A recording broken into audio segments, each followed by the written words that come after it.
कोशिश करेंगे कि काबुल कश्मीर से कितना दूर है। मैप के जरिए हम दर्शकों को समझाने की कोशिश करेंगे कि आखिरकार तालिबान से सावधान भारत को रहना है। जम्मू कश्मीर और काबुल की दूरी भारत से 518 किलोमीटर दूर है तालिबान, क्योंकि जिस तरीके का मंजर इस वक्त देखा जा रहा है उससे ये समझना होगा कि भारत को आखिरकार किस तरीके से अब सीधे तौर पर मेजर यहाँ पर अपने आप को महफूज करना होगा। तालिबान से भारत को सावधान रहना होगा और काबुल और जम्मू कश्मीर के बीच की दूरी भारत से मात्र 518 किलोमीटर दूर है। क्या मायने समझे जाए, क्योंकि लगातार कहा जा रहा है मेजर कि ये नया तालिबान है, लेकिन ये और खतरनाक भी हो सकता है।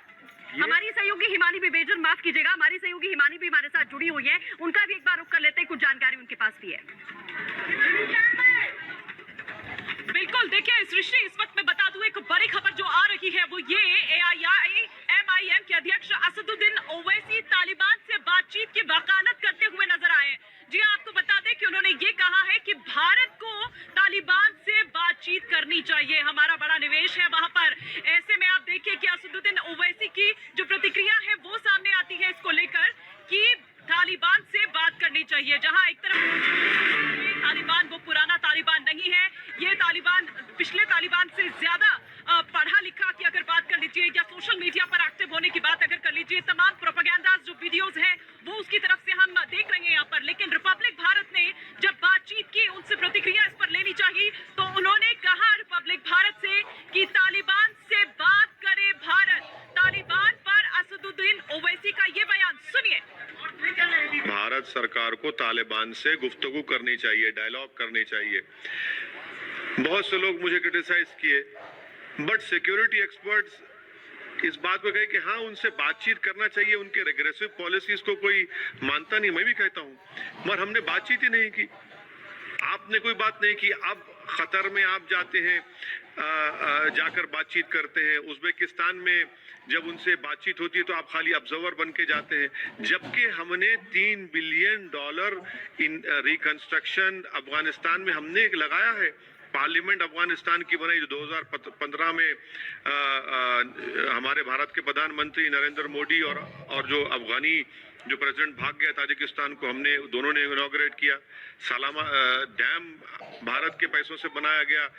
अफगानी स्टूडेंट का scholarship, Chabahar port, $3 billion invest करने के बाद भी आज हम ये देखते हैं कि जो हालात दुनिया देख रही है, सबसे बड़ा जो सिक्योरिटी एक्सपर्ट्स का बोलना है, ओवैसी का नहीं, सिक्योरिटी एक्सपर्ट्स ये कह रहे हैं कि अफगानिस्तान में जो अनगवर्नड एरियाज है वहां पर उनका बोलना यह है कि अल-कायदा और आइसिस अपने रिक्रूटमेंट को सीरिया से, इराक से इन इलाकों में शिफ्ट कर रहे हैं, और अफगानिस्तान के हेलमंड प्रोविंस में जैश ए मोहम्मद वहां पर है।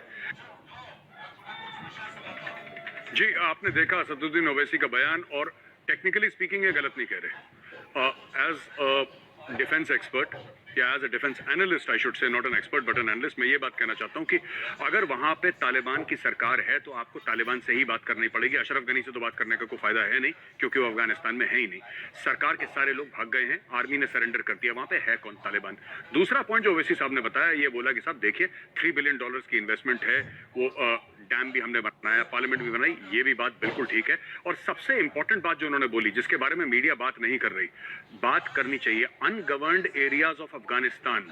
अनगवर्नड एरियाज ऑफ अफगानिस्तान, वहां पे सिर्फ हेलमंड की बात नहीं है जहां पे जैश ए मोहम्मद और लश्कर ए तैयबा। अनगवर्नड एरियाज ऑफ अफगानिस्तान, वहां पे इस्लामिक स्टेट और अलकायदा का ये डर है कि दोबारा वो अपनी नींव वहां से, जिसको कहते हैं कि गाड़ दें जमीन पे, और वहां से दोबारा अपना एम्पायर खड़ा करें।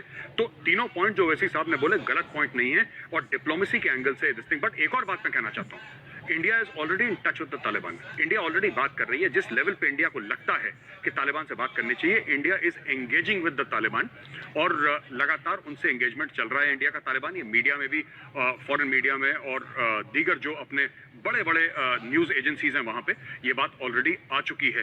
निधि, बिल्कुल, लेकिन मेजर एक मेरा सवाल ये था कि क्या तालिबान इस लायक है कि उससे बातचीत करनी चाहिए, जैसे कि असदुद्दीन ओवैसी सवाल कर रहे हैं, और क्या 7 साल में तो ये तो अफगानिस्तान को खुद नहीं पता था कि वो इस तरह से वो घुटने टेक देंगे या उन पर इतना हमला हो जाएगा।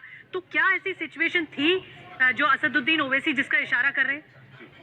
नहीं, देखिए मैं आपको बताता हूँ कि इशू ये है कि तालिबान जैसा भी हो, जी माफ कीजिएगा मेजर गौरव, मैं आपको रोक रही हूँ, मैं आपके पास आऊंगी। एक बड़ी खबर जो दर्शकों को बता दें, वो बड़ी खबर ये कि अफगानिस्तान संकट पर भारत का बयान सामने आया। भारत ने कमर कस ली है अपने नागरिकों को वहां से वापस लाने की। मौजूदा हालात पर हमारी पूरी नजर है। ये एक्सटर्नल अफेयर्स मिनिस्ट्री का कहना है। भारतीयों के संपर्क में है, जो वहां पर भारतीय फंसे हुए हैं उनके संपर्क में है, जो सिख और हिंदू फंसे हुए हैं उनके संपर्क में है। ये भारत सरकार का बयान सामने आया है और ये बड़ी बात है मेजर कि अब भारत ने पूरी कमर कस ली है। नहीं, बिल्कुल ठीक है। और हम लोग अपने लोगों को इवैक्यूएट कर रहे हैं, ये तो भारत करता ही चला आ रहा है, तो इसमें कोई ये अच्छी बात है।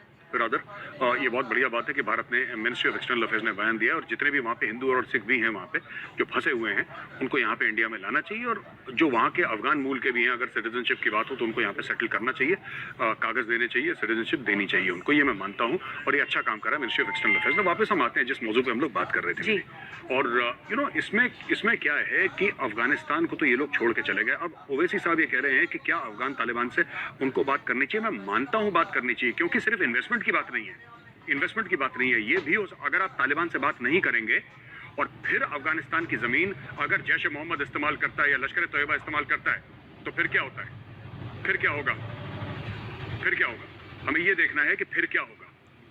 तो ये बात बहुत जरूरी है।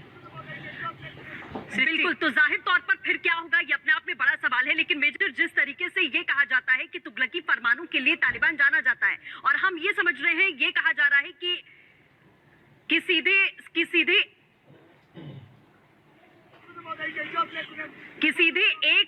सीधे एक नया तालिबान होगा ये, और बहुत सारी टेक्निकलिटीज भी इनको समझ में आती हैं। तो आखिरकार क्या नया हो सकता है इस बार, क्या बदलाव होगा? देखिए, ना हम तालिबान के माँ बाप हैं, ना हम तालिबान के टीचर हैं कि हम तालिबान को नैतिकता सिखाएं या तालिबान को बोलें तुम बुरे हो। उनका जो भी फरमान है वो उनके और उनके लोगों के लिए है। हमें सबसे पहले हिंदुस्तानियों को बचाना है, और जो इंडिया की वहाँ पे इन्वेस्टमेंट है, जो इंडिया ने पैसा लगाया है, उसको सेव करना है, और कैसे अफगानिस्तान के साथ हमारे रिलेशन होंगे फ्यूचर में, ये हमें देखना है। तो ज्यादातर हम लोग क्या कहते हैं कि हमारी फॉरेन पॉलिसी इसलिए भी सफर करती है क्योंकि हम ज्यादा वो नैतिकता वाली चीजों में घुस जाते हैं। तो ये हमें थोड़ा सा अवॉइड करना चाहिए। हाँ ठीक है, एक लेवल तक ठीक है, लेकिन फिर रियल पॉलिटिक में हमें जाना चाहिए, और रियल पॉलिटिक ये कहती है कि साहब ठीक है, जहां पे भारत का फायदा है भारत वहां की बात करेगा। बिल्कुल, एक बहुत बड़ी बात आपने कही मेजर गौरव आर्या, और ये सृष्टि बहुत बड़ी, जो दहशत और डर का आलम है वो ही हमें मेजर बता रहे हैं। लेकिन मेजर, यहाँ पर सबसे बड़ी बात है कि जो पूरा इवैक्यूएशन प्रोसेस है ये बहुत ज्यादा डिफिकल्ट है। अब हमें भी पैनी नजर रखनी होगी इस पर।